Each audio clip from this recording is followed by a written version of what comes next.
abused me in ways that no one would imagine. I was bullied for being too sensitive. I was bullied for being too vulnerable, for being too honest, too kind. And I started building up walls. I started guarding myself. I started not allowing people into my life, not because I was looking at them and thinking, you might hurt me, but because I honestly believed that I didn't deserve to be welcomed into other people's lives. I met someone for the first time in my life who made me feel like I was worthy of being loved, who made me feel seen. I was looking to feel heard, and this person heard me. I hit a point where this was the person that I wanted to spend the rest of my life with. That's how I saw it. I couldn't imagine my life without that person. Until one day when he, like everyone and everything in my life, chose to walk away. And I could not make sense of it. What did I do?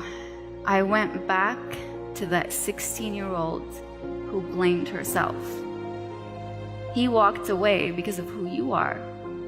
He walked away because those things that you always thought were ugly and unworthy about you are still there. You never really changed.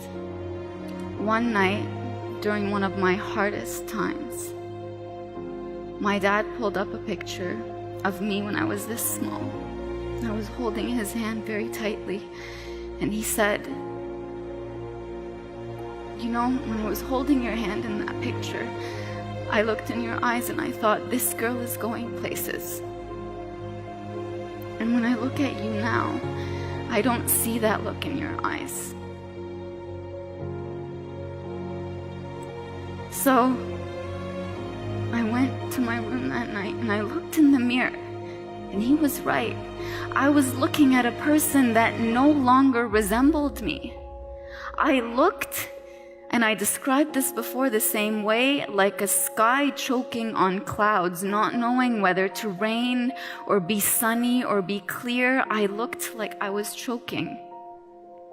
And in that moment, I decided not to give up on myself now like I gave up on myself when I was 16. This time, I wrote. I wrote about my pain. I wrote about it, and as hard as it was, it healed me. The deeper I went into my pain, the higher I rose in courage, the higher I rose in pride of who I am, being proud of who I am, turning your pain into something beautiful, turning it into nectar instead of turning it into bitterness or coldness.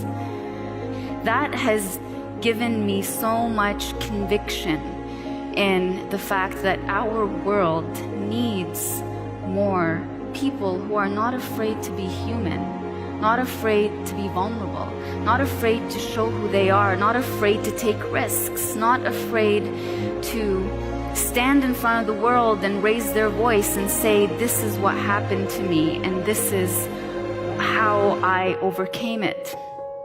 And one of the biggest things, the biggest courageous decisions I had to make was to stand in the face of the person who oppressed me with everybody who gave him the right to oppress me and say, no, I did not deserve this.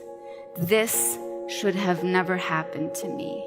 And when I do that, I tell every one of you and every person who listens to me, anything that is not right that happens to you is not right. Regardless of who says you deserved it, you asked for it, or I don't know whether I should believe you or not. You lived your story just like I lived my story, and I stood in their faces and I said, this happened to me. You don't have the right to take away my story from me, because when you do that, you're taking away that new person that I'm becoming. So I will end with this. That man used to tell me, who do you think you are? I say, I'm Najwa Zabian. I'm a hero. I'm a fighter.